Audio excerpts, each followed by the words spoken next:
Welcome!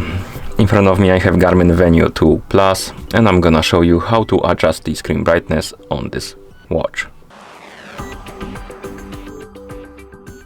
First we need to press and hold the upper button and keep holding it until the controls menu appears on the screen. Once you see the controls menu, you should see a bunch of icons on it, and one of the icons should be the sun icon. This is the screen brightness icon.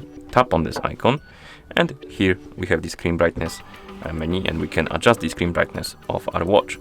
Before you attempt to adjust the screen brightness though, turn off the auto brightness by tapping on the A icon right here on the side.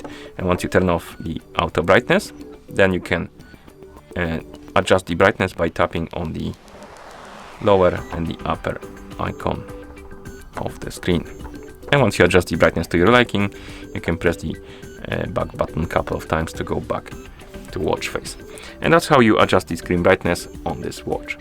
Thank you for watching. If you found this video helpful, please consider subscribing to our channel and leaving a like on the video.